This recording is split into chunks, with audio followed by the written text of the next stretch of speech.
कि अगर आप हमारा काम करा दो अपने एफआईआर वापस ले लेंगे। ये क्या हो रहा है ना, ये कस्टमर बेचारा सीधा है, उसे किसी ने कहा कि एफआईआर कर दो और करके जो भेज दो तो तुम्हारा काम हो जाएगा। वो ये नहीं जान रहा है कि उल्टा फंस रहा है। वो क्या करता है, वो बेचारा उठाकर मुझे भेजता, आपको भेजता होगा, मुझे भेजता है कि मैंने फला जो एफआईआर करी हुई है, मेरी इतनी लायबिलिटी, अगर मेरा इतना पैसा दे दिया जाए तो मैं एफआईआर वापस ले लूंगा। हम चाह करके भी नहीं दे पाएंगे उसको जी। कि उसने एफआईआर कर दी है। उसको क्या लगता है एफआईआर को एटीएम कार्ड है कि लगाया एटीएम में बाहर निकाल दिया। उस एफआईआर हो जाने के बाद उसके प्रोसेस हैं, अब हम चले उसको देने के लिए पॉसिबल ही नहीं है। तो ये थोड़ा सा एक संदेश है कि बहुत से लोग ऐसे हैं बेचारे जिनको पता तक नहीं था एफआईआर के बाद उनको क्या झेलना पड़ेगा। वो लोग वाकई में चाहते हैं कि कोर्ट जजमेंट आने के बाद उनको इस प्रॉब्लम में न जूझना पड़े।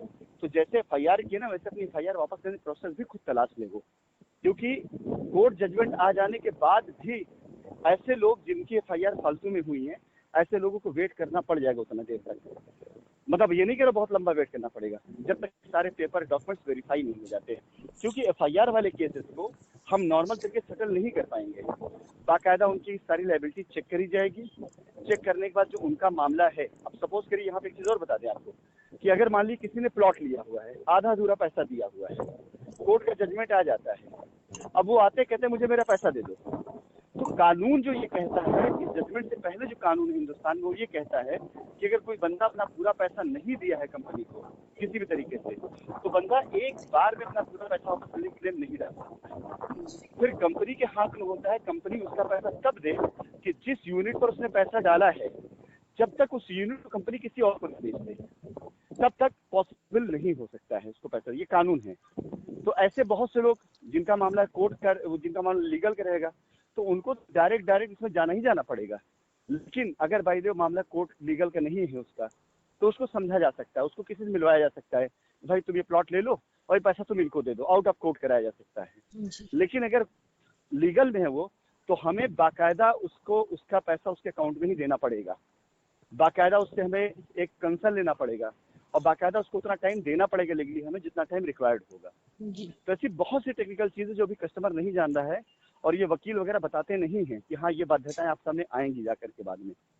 कोई एक आदमी अगर 10 लाख का प्लॉट खरीदा और 5 लाख उसने हमें दिया और कोर्ट ने परमिशन दे दी कि जाइए आप सबको पैसा वापस दीजिए, वो 5 लाख वाला बंदा जिसे 10 लाख देना था हमें बाध्य नहीं कर सकता है। हम उसको शेड्यूल बना सकते हैं कि भाई ऐसा है कि आपने जिस प्लॉट के लिए दिया था वो प्लॉट जब तक बिके तो हमें पैसा नहीं दे सकते हम आपको। तो वो वहां पर उसको मेरा साथ देना पड़ेगा कानूनी तौर से। लेकिन कोर्ट में नहीं गया है वो, अगर वो बाई द वे केस में नहीं गया है, तो हम ये कह सकते हैं हाँ ठीक है परेशान ना हो, ये प्लॉट फला आदमी ले रहा है, हम इतना पैसा आपको दिला करके आप पैसे हम मुजर करा देंगे। तो वहां हमें पास कानूनी बाध्यता नहीं रहेगी, हम कोर्ट में दिखाने के लिए बाध्यता नहीं रहेगी। तो ये भी थोड़ा सा आप लोगों को मेहनत करनी पड़ेगी 28 तारीख से पहले। कैसे सारे लोग जो लोग अपने केस में गए हैं, हम ये नहीं कह रहे हैं कि केस वापस लें, लेकिन अगर 28 के बाद कोई सूरज की किरण दिखाई देगी और ऐसे लोग जिनका पूरा पैसा नहीं आया होगा एक, या ऐसे लोग जिन्होंने अनाप शनाप पैसे डाले होंगे, मतलब पैसा अकाउंट में नहीं दिया, कंपनी के लिए केस डाला हुआ है, या ऐसे लोग जिन्होंने कंपनी को पैसा ना दे करके किसी एसोसिएट अकाउंट पैसा दिया लेकिन केस कंपनी में डाल दिया है, ऐसे लोगों के लिए परीक्षा घड़ी इसका शुरू होगी। और ये मेरा निवेदन है कि उन्हें चाहे अपने मैसेज के थ्रू चाहे जिसके थ्रू उन्हें बोलिए कि अपना लीगल रास्ता तलाशें, क्योंकि अगर कंपनी का दरवाजा खुल जाने के बाद वो ये उम्मीद करते हैं कि हम कंपनी पास पहुंचेंगे और हमें हमारा पैसा मिल जाएगा जो कंपनी अकाउंट नहीं आया, तो ये उनकी गलतफहमी है। ये कहीं से गलतफहमी पालना चाहिए, उनकी गलती। ये पैसा उनको उन्हीं से मिलेगा। एसोसिएट अगर पैसा हमारे अकाउंट दिया होगा तो हमारे पास आएगा बात करने के लिए। लेकिन वहाँ क्या होगा, जैसे अभी आपने लिस्ट देखी कई एसोसिएट की, कि मान लीजिए उसमें एक एसोसिएट किसी एक का नाम उठा लीजिए, आप किसी का भी नाम उठा लीजिए, वो ये कहता उसने क्या किया, उसने अपने कस्टमर से पैसा लिया 1 करोड़ रुपए, उसने कंपनी को दे दिया है, ये भी मान लेते हैं, लेकिन 1.5 करोड़ रुपए कंपनी ने उसको दिया हुआ है, उसी लिस्ट में आपने देखा होगा। तो उस हाल में क्या होगा, कंपनी का ड्यू है उस हाल पर 50 निकल रहा है। अब वो ये कह रहा है कि देखो वो तो दिखा रहा है कि देखो हमने कंपनी पैसा दिया, बिल्कुल सही दिखा रहा है, लेकिन उसने ये नहीं दिखाया उसने कंपनी से लिया कितना है जी। तो होगा क्या, वहां पे कस्टमर फंस जाएगा। जो मैं बार बार आप लोगों से सभी से निवेदन करता हूं कि अगर आपने पैसा कंपनी अकाउंट में न दे एसोसिएट अकाउंट दिया है, तो आप उनके ऊपर प्रेशर नहीं बल्कि लीगल एक डालिए, चिट्ठी डालिए, क्योंकि अब ये लेटर आ जाने के बाद, ये मेरे अंदाज में भी नहीं था, ये मेरे से भी नहीं सोची मैं, लेकिन आपको सच बताऊं ना, ये जो पेपर आया है, जो चार्जशीट आई ना, ये हमारे लिए एक संजीवनी काम करी है कि हमारे यहाँ की सारी लाइबिलिटी अकेले हमारे सर पे नहीं है।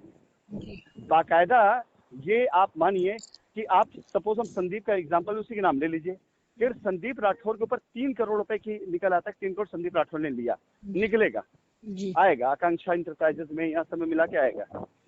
तो संदीप अगर ये कहता है कि मैंने 1 करोड़ रुपए कंपनी को दिया, आपसे पैसा लिया, कंपनी दिया है, तो ठीक है 1 करोड़ मांगने आएगा, तो 2 करोड़ तो कंपनी निकल रहा होगा ना। पहले 2 करोड़ कंपनी का दे वो, फिर अपने 1 करोड़ की बात करे। फिर फंस गई आप, जहाँ चली गई वही रहेगी फिर आप। जी, ये मैंने जिस दिन चार्जशीट देखी थी तो मुझे ये समझ आ गया था कि आगे लीगल में क्या समस्या खड़ी होगी। तो ये चीज समझाइए, कस्टमर को समझने की जरूरत है। मैं कस्टमर होने के नाते आपसे कह रहा हूँ कि आप भी इस चीज को समझिए और अपने साथ के जो कर उनको समझाइए कि ये जो लोग ये कहते हैं कि कंपनी में पैसा डाल दिया, अब आप खुद देखो, मेरे हाथ का पर्चा नहीं है ये जांच एजेंसी के हाथ का पर्चा जो कोर्ट में सबमिट हो चुका है। कल अगर बाय द वे कस्टमर ये कहता है कोर्ट में कि हमने तो अपने एसोसिएट पैसा दिया था, एसोसिएट ने हमारे अकाउंट दिया, हम मान लिए, चलिए हमने मान लिया कि संदीप ने पैसा हमें दिया और उसकी रसीद आपके नाम पे दिलवा दी। लोग कहते हैं ना कि कंपनी अकाउंट गया तभी पैसा कंपनी रसीद दी होगी ना, तो हमने मान लिया। लेकिन अब मुझे ये बताइए कि 3 करोड़ रुपए कंपनी को लेना है संदीप से एज पर रिपोर्ट, और 1 करोड़ रुपए आपका संदीप को लेना है। संदीप कहना है कि उसने हमें दिया है। अब अगर हम संदीप को 1 करोड़ और दे देते हैं तो जानती क्या होगा, कोर्ट में संदीप हमारे आदमी साबित हो जाएंगे कि संदीप जैसे लोग खड़ा करके कंपनी इनको अपना पैसा दे करके इनको निकाल रही है और इनसे पैसा ले रही है, तो कोर्ट के ऊपर हम दोषी हो जाएंगे। भाई संदीप तो एक नामी है ना, अगर कंपनी यही करने लग जाए कि 3 करोड़ हमें लेना संदीप से, वो पैसा ना लेकर के हम उनको 1 करोड़ और दे दें, लीजिए जी हाँ सही बात है, आप कस्टमर रसीद है, तो कोर्ट यही बोली कि भाई साहब आपने 3 करोड़ तो अपना मांगा नहीं, 1 करोड़ फिर क्यों दे दिया आपने उठा करके। तो जैसे मालिया के साथ नहीं हुआ था कि बैंक ने अपनी रिकवरी ली नहीं, उसको लोन पे लोन करते चले गए, एक दिन लेकर भाग गया, तो ये सारे मालिया बन जाएंगे, हम बैंक बन जाएंगे। तो ये आपको हमारे रोड मैप से कई गुना ज्यादा जरूरी है उस रोड मैप को समझना जो मैंने भी बताया है आपको जी। कि जितने लोगों ने एसोसिएट्स के अकाउंट में पैसे दिए हैं, अब उनके लिए ज्यादा खतरे की अलार्म की हुई है कि एसोसिएट को उसे ना आए। जो एसोसिएट कह रहा है कि हमने पैसा कंपनी अकाउंट में दिया है, तो उससे बोलिए भाई ठीक है दे दिया है, लेकिन ये जो अभी रिपोर्ट आ रही है, इस रिपोर्ट के अकॉर्डिंग तो आपने भी तो पैसा लिया होगा ना कंपनी से जी। अब आप अपने लॉजिक चाहे जो कह लीजिए कि उन्होंने हमें कमीशन दिया, उन्होंने हमें ये दिया वो दिया, वो तो आप साबित करते रहिएगा कि कमीशन था कि लूट थी कि एडवांस था क्या था, लेकिन कस्टमर तो फंसे ना वहाँ पर जी। अब वो कस्टमर आकर, मानिए आप अपने 27 लाख के लिए आकर हमसे बात करें, हम तो नहीं सुन पाएंगे उस चीज के लिए कि शशि मैम आप जाइए, हमने एक एग्जांपल आपको लेके दिया है जी जी समझ रहे कि जाइए। हाँ, तो अगर कोई बंदा ये कहता है कि भाई हमने फला को 5 लाख दिया और देखिए रसीद है, तो हम भी बोलेंगे भाई साहब फला के 5 लाख आपने दिया, रसीद मानते हैं, बट फला को हमने आपके 5 लाख के बदले 15 लाख रुपए वापस दिया है, 5 लाख आपका दिया, 10 लाख एडवांस दिया है, फला को बुलाइए। सर मैं बताऊं आपको, मैं इस चीज को पहले ही समझती थी जब मैंने FIR कराई थी। अगर संदीप का हमने नाम नहीं डाला तो हमने वो पैसा भी नहीं डाला था। और अब मैंने जब EOW को अपना स्टेटमेंट दिया है तब मैंने वो रसीद और वो बयान में सबमिट किया है और बाकायदा SP साहब को चिट्ठी लिखी है मैंने। और अब मैं लीगलिटी पर आऊंगी और मुझे ये मालूम है कि जहां ये ऑर्डर हम लोगों को पैसे का हुआ, उसके बाद केस ट्रायल में गया, तो ये सारे लोग 1 बाय 1 करके ढूंढे जाएंगे। अच्छा चलिए, एक आपको और आपका मतलब दिल दिमाग को खराब करने वाला आपको खबर देते हैं जी। मतलब आप लोग सारे कस्टमर के लिए ये आप मुझे बताइए, एक कंपनी की जांच करने में 4 साल लगे जी। 400 या 500 एसोसिएट की जांच करने में कितना समय लगेगा सर? कस्टमर का जीवन खत्म हो जाएगा। एक कंपनी जो खड़ी है सामने ये कहने के लिए कि हम देने को तैयार हैं, जिसका वकील हर तारीख में मौजूद रहा है जी, शायद सबसे पहले पहुंचा है, जिसके पैरोकार हर तारीख में वहां मौजूद रहे हैं, उस एक कंपनी की जांच करने के लिए जो खुद सरेंडर की बैठी है कि हम तैयार हैं, 4 साल लगा दिया लोगों ने। और हमारी कोशिशों से, हम लोगों की मिली कोशिशों से उसको हम इतना स्पीड अप कर रहे हैं कि भाई अभी करा लें। अब अगर यही 500 कस्टमर 500 एसोसिएट का जो पर्चा जमा हुआ है, अगर इनकी जांच होने लगी ये तो कई तो ऐसे हैं जो देश छोड़ करके भाग चुके हैं, वही परदेशों बात। में सेटल हो गए हैं। आज मैंने जब बातचीत की थी किसी से, तो हम्म। शायद मैंने आपको भेजा भी था, तो यही चीज आ रही हम्म। थी कि उनको ढूंढा कहाँ हम्म। जाए। कई तो लोग तो वही कह बाहर रहा हूँ भाग ना। गए हैं, तो हम बता रहे हैं कस्टमर हाँ, का जीवन खत्म हो जाएगा। तो अभी भी नहीं, अभी टाइम है। अभी टाइम इसलिए है कि इन सारे कस्टमर की अगुवाई और पैरवी कानूनी तौर से कोई ऐसा आदमी नहीं कर रहा जो कमीशन के लिए काम कर रहा हो। मैं इनकी जन्म पत्री खोद लाऊं, कब्र से उठा लाऊंगा इनको। कस्टमर खाली एक बार साथ तो दे दे इस मामले में, एक बार सर कस्टमर साथ देगा, तो दे दे लंदन। हाँ, देगा तो कस्टमर। अगर कस्टमर ने उनके खिलाफ केस कर दिया, मैं तो 10 बार बोला हूँ कि पहली गारंटी इस बात की, केस कर दिया उसके खिलाफ में, तो वो मिले ना मिले पैसा मैं दूंगा। पहली गारंटी मैं दे रहा हूँ। जी उसके बाद उसको ढूंढ के लाने की जिम्मेदारी तो मेरी है ना। जी। वो कबर में बस बता ना, दुनिया ना छोड़े हों, दुनिया के किसी कोने में मैं फालतू लफाजी नहीं करता हूँ।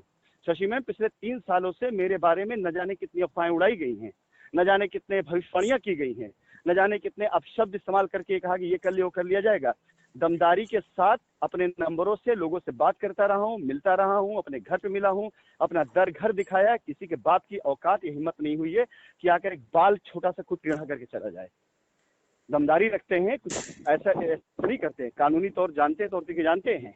और मेरे जैसा आदमी अगर किसी तलाशने पे निकल गया ना, तो दुनिया के मतलब ऐसा कोई कोना नहीं होगा जिस कोने पे मैं अपने सोर्स लगा करके आदमी ढूंढवा रही हूँ। जी एक बार कस्टमर साथ तो दे दे। और ये इसलिए नहीं कह रहा हूँ कि हाँ कहीं उठाने के लिए, क्योंकि इन सारे लोगों की वजह से आज की तारीख में जितने लोग जो है यहाँ, ये बहुत से लोग भाग के दुबई सेटल हुए हैं।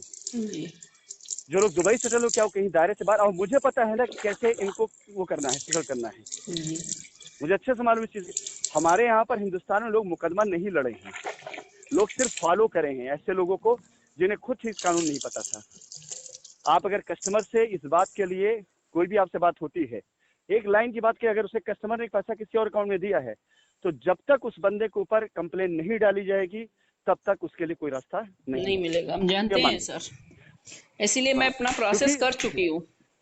और ये बस। फैक्ट है कि जब तक जो पैसा इन लोगों के पास हम्म। गया है, जब कंपनी कह हम्म। रही है कि हम सपोर्ट करेंगे, हम हम्म। पैसे की गारंटी लेंगे, आप सिर्फ लीगल में आइए। हम्म। एक दो लोग अभी आपको इस को सुनने के बाद आपको जहां तक मेरा आइडिया है मैसेज भी करेंगे कि क्या?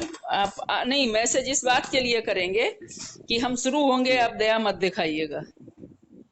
अरे मेरी दया कब से खत्म होगी इस मामले में?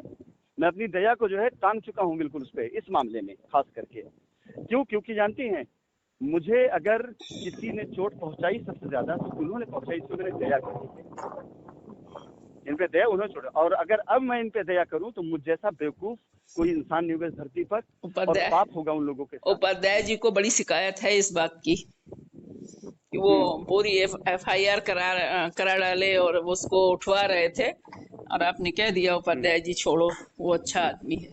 नहीं नहीं, देखिए वो जी जो है दया के लायक, वो दया के लायक है। जी असली दोषी वो नहीं है, असली कोई और है। लेकिन उपाध्याय जी की चीज, एक चीज खड़ी हो गई ना सामने, कि एक बंदा जो था आपसे पहले कि नहीं, वो ये कह रहा है कि नहीं हम आपको पैसा दे रहे हैं। उपाध्याय जी को कहीं से भी देगा, ला के देगा, लेकिन देगा। हम उन लोगों की बात कर रहे हैं जिन लोगों ने इतनी बड़ी हरामखोरी करी है कि कस्टमर का पैसा ले करके अपना महल कोठी बना लिए, अपनी सारी चीजें खड़ी कर ली, और कस्टमर को जो गलत है, गलत है। मैं खुद सोचती हूँ गलत है।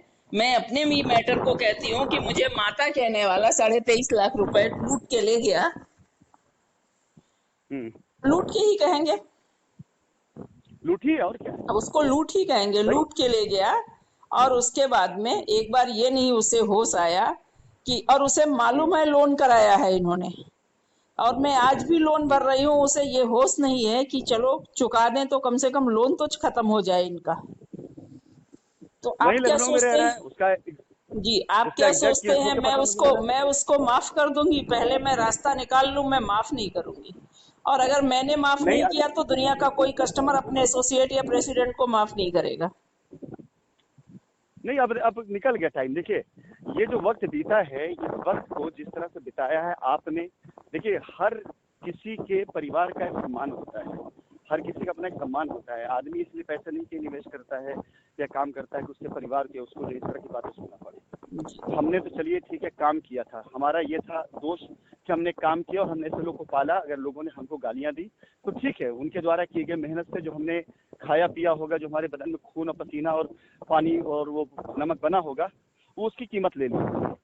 आपका कोई दोष नहीं था, आपका कोई दोष नहीं था। लेकिन अगर इस पूरे प्रयास में सिर्फ उस बंदे की वजह से, अगर वो बंदे ने आपका पैसा ऐसा न किया होता तो आज चीन में कहीं ना होती। अब आप साफ कहती भाई हमने साइंस सिटी में पैसा डाला था, हमने तो जमीन लिखवा ली, खत्म हो गई बात। लेकिन अगर उसकी वजह से इतनी चीजें हुई हैं तो ये तो आपका बिल्कुल वो बनता। और सीधी से देखिए अब जो एक्शन हो, क्योंकि विरोधियों के सारे दावे खोखले हो गए हैं, बस सोशल मीडिया पर कुत्ते की तरह भौंक सकते हैं और कुछ नहीं कर सकते वो, इसके अलावा उनके कुछ रह नहीं गया। 27 जुलाई के बाद से सिर्फ पेपर में वो छपेगा जो चार्जशीट में होगा। ना तो पेपर में यह आने वाला है कि हाँ पैसा साउथ अफ्रीका चला गया, ना पेपर में यह आने वाला है कि लंदन में ऑफिस ले लिया, ना पेपर में यह आने वाला है कि दुबई चला कहीं। हाँ ये जरूर आ सकता है कि साइंस सिटी ने अपने साथ करीब 500 लोगों का गिरोह बनाकर की ठगी, ये आ सकता है। क्यों? क्योंकि 500 एसोसिएट को नामजद किया जा रहा है, वो सारे एसोसिएट जिनको बड़े बड़े कमीशन गए हैं उससे ज्यादा लोग हैं, तो ये आ सकता है। लेकिन उनको क्या पता कि 500 लोग जिनका तुम नाम ले रहे हो उन्होंने साइंस सिटी को ठगा है। मतलब हम विक्टिम हैं और ये लोग सारे मिल करके पैसे लेकर बैठे हुए हैं। लेकिन अखबार ये छापेगा, वो हमें क्लीन चिट जल्दी नहीं देगा जब तक हम सब क्लियर करके कोर्ट से न दे दें। तो ये छापे कि ठीक छापे, अच्छी बात है, कम से कम अब अकेले हम तो नहीं ना इस हमाम में, सारे यहाँ सारे नंगे होंगे। साइंस सिटी के पास लायबिलिटी मतलब भागने के लिए कुछ नहीं निकलेगा। आपको फिगर बता दें, साइंस सिटी के पास जो होगा जमीन में होगा। अब आ जाते साइंस सिटी मालिकों की बात कर लेते हैं। दोनों भाई को मिला करके 2 करोड़ रुपए ज्यादा का पैसा नहीं निकलेगा हमारे पास में, और वो भी पैसा हमारी मेहनत का है, हमारे हक का है, हमारे उसका है, सैलरी का है, जिसका उन्होंने लगाया नहीं। इसके ऊपर का पैसा निकल गया तो राशिद नसीम दावा करते गर्दन कटवा के दे देंगे। अगर 1 रुपया इसके ऊपर निकल जाए साइंस सिटी की कमाई से कि हाँ हमने इससे 1 रुपया ज्यादा भी लिया है उस पर, तो मैं गर्दन कटवा के दे दूंगा। मैं इतना बड़ा दावा कर रहा हूँ। लेकिन हमसे, हम दोनों भाइयों से भी कई गुना ज्यादा पैसा निकलेगा एसोसिएट के पास। और ये आज ही 2019 में ही जो पहला आयोग नियुक्त हुआ था उसने कहा था ये बात कि अरे यार पैसा तो सब कुछ इन लोगों को दे दिया आप लोगों ने। पूरा कमरा भरा था, जो वहाँ की चौकी थी, क्या नाम है आपकी, SRS मॉल की चौकी, वो पूरी चौकी भरी थी फाइलों से। आपके टीम के प्रेसिडेंट की तो 8 फाइलें थी बैंक स्टेटमेंट की। सब ने 2019 से लेकर के 2021 में अपने पैसे निकाले हैं अपने अकाउंटों से, जीरो किया है दिखाने के लिए। पहला जब इसमें मेरी बात हुई थी, जो पहला आयोग था इसमें बयान के लिए, तब इतना हल्ला उल्ला भी नहीं हुआ था, इतनी FIR भी नहीं हुई थी, मेरे 20-25 FIR थी। तो उसने मुझे फोन किया था, मतलब मैंने उसको फोन किया था कि पूछने के लिए क्या क्या मामला है, कैसे किस तरह से हो सकता है, हम तैयार है सेटल करने के लिए सारा। उसने मुझसे बोला था कि 2 महीने टाइम आप ले लीजिए, सेटल कर लीजिए सारी चीजों को। लेकिन तब तक ये ऑफिस में ये बदतमीज लोग उधम करने लगे, मामला बढ़ता चला गया। तो उस टाइम पर उसने ये कह दिया था कि अरे यार आप लोग के अकाउंट में कुछ पैसे है ही नहीं, जो पैसे है तो सब तुम्हारे प्रेसिडेंट अकाउंट में है, पैसा तो इन्होंने कमाया है। अभी आज तक इतने दिन तक ना मुझसे किसी अधिकारी ने या पुलिस वाले ने, किसी ने कभी भी किसी से बात हुई, ना तो उसने मुझसे पैसा मांगा, ना किसी ने मुझसे कोई उकरा घूस किया, ना किसी ने मुझे धमकाया। अगर धमकी मिली तो प्रेसिडेंट को मिली और प्रेसिडेंट को जाना पड़ा और जाके दिए भी हैं। उनके सामने फाइल रखी गई कि देखो तुम्हारी फाइल है, ये तुम्हारा स्टेटमेंट है, अगर स्टेटमेंट लगा दिया जाएगा तो तुम्हारी जिंदगी खराब हो जाएगी। और इस डर से प्रेसिडेंट जो है बिक गया। उनको वक्ती तौर का उन्होंने फायदा तो कमा लिया, लेकिन अपना परमानेंट नुकसान ले लिया उन्होंने। उस समय तो उन्होंने अपने को बचा लिया कि नहीं ठीक है कोई बात नहीं, किसी ने लाख, किसी ने 2 लाख, किसी ने 5 लाख दी, किसी ने गाड़ी गिफ्ट करी, सारे ब्यौरे हैं मेरे पास में, कौन कौन क्या क्या ले गया। लेकिन अब जब वो सब ट्रांसफर हो गए, वो चले गए, जात किसी और हाथ चली गई, अब क्या करेंगे वो, अब जब फंसेंगे। तो ये आपको खैर आपने सॉरी रोड मैप से शुरुआत करी थी, लेकिन यहाँ तक मामला आ गया। ये लोगों को बताना शुरू कर दीजिए कि जुलाई के बाद अगस्त के महीने से हम अपनी तैयारी कर रहे हैं। कोर्ट ने ये बात हमें डालेंगे, अपने वकील से हम बिल्कुल मजबूती से कराएंगे कि साहब आपके सामने 450 लोग कंप्लेन है ना, उस 450 लोगों में से 350 से ज्यादा लोग तैयार हमारे साथ खड़े हैं, 400 हमारे साथ तैयार खड़े हैं। आप इनकी सुनेंगे, पीछे 10,000 लोग तैयार खड़े जिन्होंने FIR नहीं करी है, जिनका विश्वास है कंपनी में पैसा दे देगी, आप उनकी सुनेंगे या मात्र 50 लोग की सुनेंगे। और कोर्ट अगर ये कहती है कि हाँ बिल्कुल आप जाइए, हम उनसे यही कहेंगे, हमें कुछ भी कोई हमको पैसा कौड़ी इकट्ठा करने काम मत दीजिए, आप हमें कोई ऐसा हमें नहीं करना है। एक कमेटी बना दीजिए, हमें साइट डेवलप कराना है, उसका हम एक बजट दे देते हैं, प्रोजेक्शन वाइज पैसा बताते हो, पैसा आएगा, मॉनिटरिंग कमेटी के उसमें रहेगा, ये कमेटी इसके जिम्मेदार होगी, डेवलपमेंट कराएंगे, इनको पोजीशन हम देंगे, और इसकी पूरी की पूरी रिपोर्ट जो होगी वो पूरी रिपोर्ट वो कोर्ट को जाती रहेगी। हम पूरी तरीके से जो है मतलब लीगली मजबूत है, स्ट्रांग है, हमें कोई बचाना नहीं अपना, बस खाली अपना रोड मैप देना है। इससे पहले दिया नहीं, अब देने जा रहे हैं। जो कस्टमर FIR नहीं किया है वो तैयारी कर ले अपनी, और उसमें भी वो पहले तैयारी कर ले जिनकी रजिस्ट्रियाँ हो गई, जिनको पोजीशन नहीं मिला है। दूसरे नंबर पर वो तैयारी कर लें जिनकी रजिस्ट्री नहीं हुई है, कोर्ट से वो भी परमिशन लेंगे हम कि संबंधित जहाँ पर वो है एरिया। और अभी जानती अच्छी चीज़ क्या है, बहुत बेहतरीन चीज़, जिन जमीनों पर लोग कब्जा करके बैठे हुए थे, मार मार कर बाउंड्री मार के बैठे हुए थे, वो जमीनें सीज हो गई हैं कंपनी के नाम पर। तो छूटेंगी कंपनी के नाम पे छूटेंगी, तो हमारे पास तो डबल गारंटी होगी ना। एक तो जमीन हमारे नाम पे थी, लोग कब्जा किए थे, कोर्ट में दिखाएंगे ना, देखिए इन लोगों ने किया क्यों, इसीलिए किया कि हमारी जमीनों पर लोग कब्जा। अब जैसे मुजफ्फरपुर का आया है डेटा, मैं देखा तो मुझे सबसे बड़ी हंसी यही आई कि यही जमीन का हम रोना रो रहे थे कि वक्तों ने जमीन जो बेच डाला फर्जी पेपर बना करके, और यही जमीन सीज हो गई है। तो जमीन तो लीगली हमारी हो गई ना। अब वहाँ हमारे 500 कस्टमर हो, उनको कब्जा दे सकेंगे हम बड़े आराम से।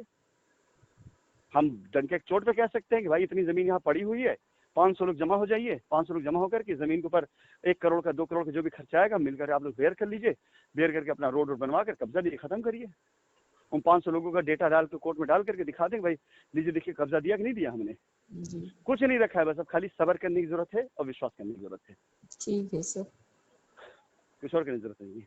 और बाकी जो आपको बताया है कि ये वाला मामला ध्यान रखिए कि जो कस्टमर लीगल में गया है और उसका पैसा कंपनी में नहीं आया है, वो कस्टमर सबसे ज्यादा रिस्क पे है। जो लीगल गया है, पैसा कंपनी में आया एक बार, वो तो ठीक है, वो अगर अपनी केस वापस ले लेता है तो उसका नहीं रास्ता है, ऐसा हो जाएगा। कस्टमर बहुत प्रयास कर रहा है कि एक रेट डालने के लिए कि रेट डलाई जाए। ये हम लोग वेट कर रहे थे कि ऑर्डर हो जाए या थोड़ा सा नहीं, कोर्ट वोट खुले तो। रेट से पहले जी, रेट से पहले 3 नोटिस तो करवा दे कम से कम। जो नोटिस SP को बहुत नोटिस सारे जानी वो लोगों ने नोटिस कर। नोटिस बहुत सारे लोगों ने डाल दी है, और जो हाँ रहे तो ठीक हैं, है, जो रहे बचे हैं वो डालेंगे। उसका फॉलोअप ले ले, फॉलोअप लेकर के वो कर ले। दूसरी चीज, कुछ लोग नोटिस नहीं डाल पा रहे हो तो एक वकील हायर करके कम से कम उस एसोसिएट को नोटिस दिलवा दे जिसने पैसा लिया है, ताकि लीगली खड़ा रहे, मतलब ये रुके नहीं। क्यों, अगर ये रुक गए ना, और एक बात ध्यान रखिएगा, कंपनी का मामला अगर सेटल हो गया, जो मैं बार बार कहता हूँ, अगर कंपनी का ऑर्डर आगे मामला सेटल हो गया, हम कस्टमर निपटाने, हमारे पैसा नहीं आया, तो हम क्यों फिर अपना समय इधर लगाएंगे इस मामले में जो हमारे पास कोर्ट की बाउंडेशन में होगी। क्या हमने कम परेशानी झेली है? अगर आज कोई बंदा डाल कर आता है नोटिस और कोर्ट में हम लगा देते हैं, कोर्ट से ऑर्डर करा लेते हैं कि भाई इनका भी कंसीडर किया जाए, तो हम तो खड़े रहेंगे, बाध्य हैं। लेकिन अगर इनका नोटिस भी नहीं गया और कल जो पता चले या बोले कि साहब हमने तो फलाना के अकाउंट में पैसे दिए थे और ये हमारी रसीद हमें दिया, या हम सीधा बोलेंगे साहब या तो आप हमको नोटिस दीजिए और या तो आप हमको उस आदमी को लाके मिलवाइए। वो आदमी के ऊपर हमारा पैसा नहीं निकल रहा है तो उस आदमी को पैसा देंगे और बंदा आपको पैसा देगा। सीधी सी बात है। ठीक है, ठीक है सर, चलिए फिर बाकी से ठीक, बात होती है। ओके, अगर कोई जरूरत नहीं फोन कर लीजिए। ओके।